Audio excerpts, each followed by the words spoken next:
So Reborn is the only way to play Dota now.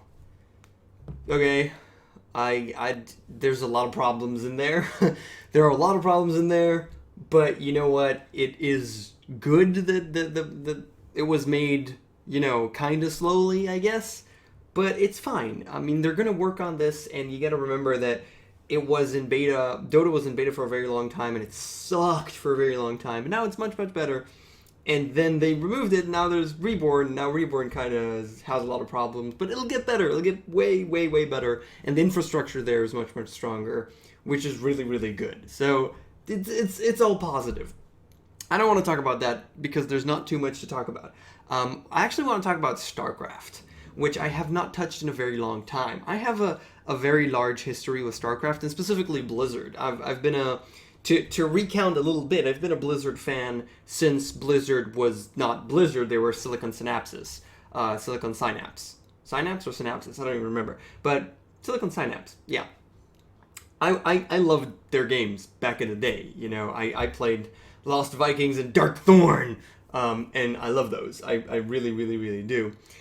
But in later years, Blizzard kind of became this mass of everything is super polished and also lowest common denominator, simplify, make it easy, so the most amount of people could play it, and then polish the crap out of that. And I'm not a huge fan of them these days. I really am. I don't like most of what they put out these days at all whatsoever.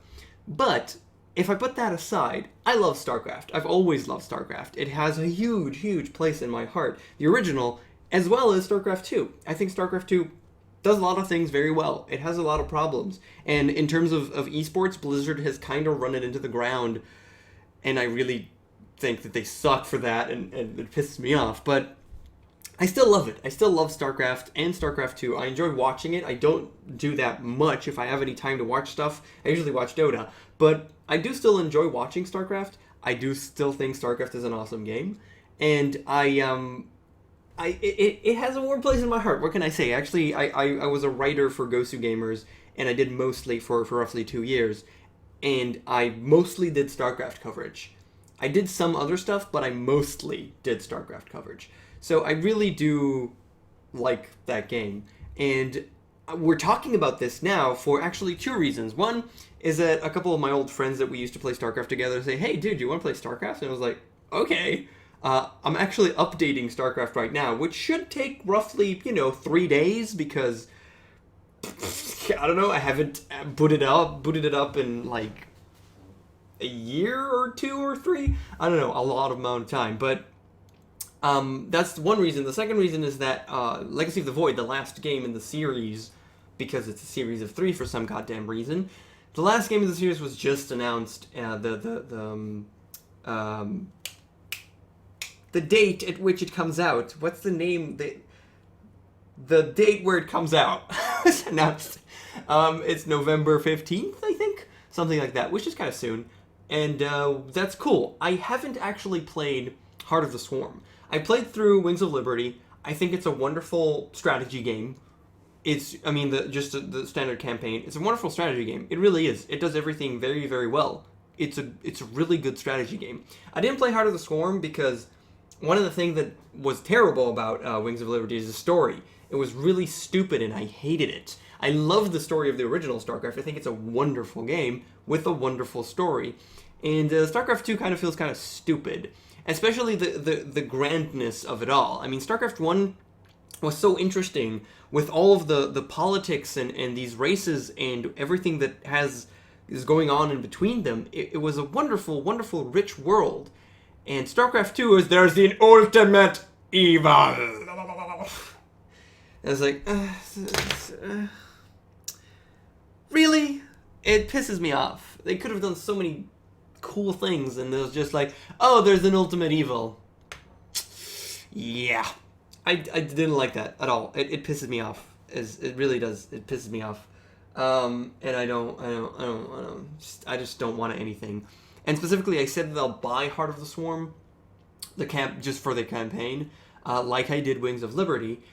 But I got Diablo 3, which sucked, and I wanted a refund, and I didn't get a refund because Blizzard sucks. And so I decided I'm just not going to buy Heart of the Swarm, so I'm not going to play it. And I didn't really cared at that point, just like whatever. So I never played Heart of the Swarm. I don't know if I'll play Legacy of the Void. I don't think I'll play it without playing Heart of the Swarm, though I've already seen the story of Heart of the Swarm, which I guess is okay. I just read it up on Wikipedia. I don't know, but it is interesting, and for the most part, the most interesting part for me is just to see what they're going to do in terms of the competitive side of the game. What units are going to be added in, and how will the metagame evolve.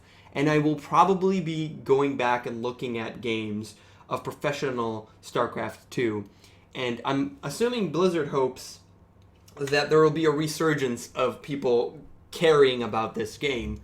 I don't think there will be too much, because I think it's too late, and I think it's been too long, but I don't know.